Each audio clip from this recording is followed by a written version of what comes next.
Hi, everybody. Ian Bremmer here, and a quick take to kick off your week. Want to talk about an assassination attempt against former President Donald Trump, the second in 2 months. And frankly, it's probably not even going to be a few days in the news cycle, which is insane when you think about it. It's not unprecedented.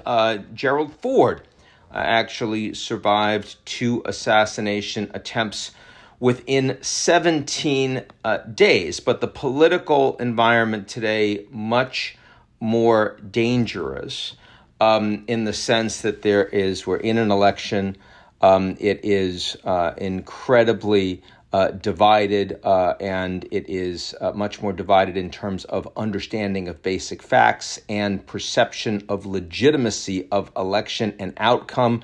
So, the idea that the former president has survived now 2 assassination attempts, and who knows what's going to happen over the remaining 2 months, is something we should be more concerned about than we presently are. Now, it's not going to have much impact on the election, in part, not just because so many unprecedented things get normalized these days in U.S. politics, but also because there's no video that, suddenly, the last assassination attempt you had Trump, literally escaping with his life less than a fraction of a second, and the blood on him and the rest. Here, the Secret Service did what they should have. They shot at the perpetrator well before Trump was in the sights of this would-be assassin. So the U.S. did what it was supposed to, and he's in custody.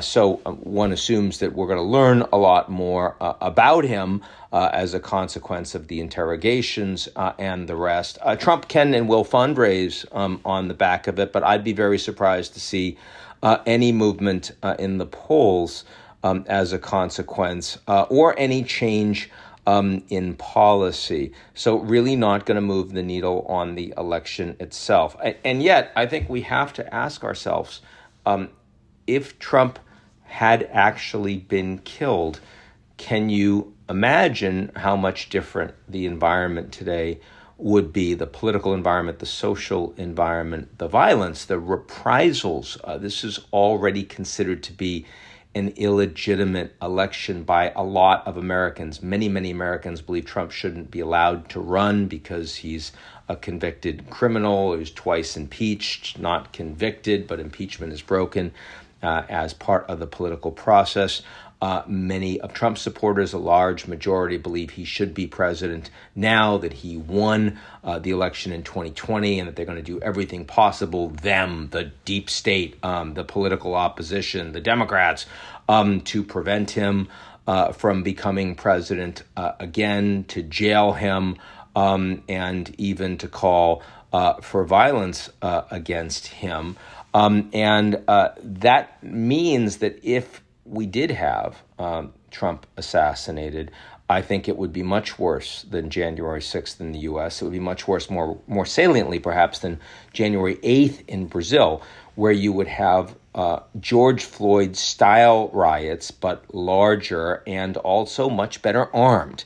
A lot of people, including militias, but even Trump supporters in police forces, in low-level positions in the military and National Guard, that would engage in protests that could easily become very violent, certainly in red states across the country.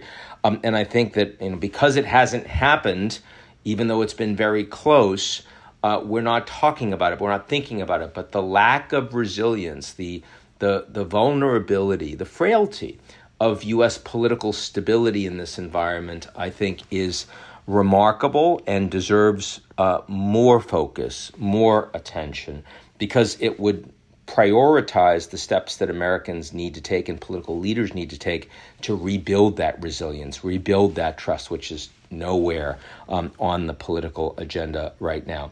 I have to say we have to You give Trump and the GOP credit in the sense that they oppose all gun restrictions as a matter of policy, and that hasn't in any way changed even after both of these assassination attempts of Americans that are unhinged, that have access to the ability to, these powerful weapons. And that doesn't happen in other countries. That is a huge difference between the U.S. There's vastly more gun violence in America, not because there's so much more mental health issues, not because there's so much more economic inequality, but because there's so much less restrictions on assault type weapons, on military type weapons. The United States has more guns per capita than any country in the world except for Yemen, and Yemen is in the middle of a civil war. The United States is not, and yet there is no feasible capacity politically in the near term to do anything about that, no political will. Very relieved that this series of headlines does not include an actual assassination. Very relieved that former President Trump has survived this. Deeply concerned that it continues to happen. And of course, everything about U.S. politics promises you that you're going to see a lot more of it. That's the state of play today and this election and in the broader context that we talk about. So I hope everyone's well, and I'll talk to you all real soon.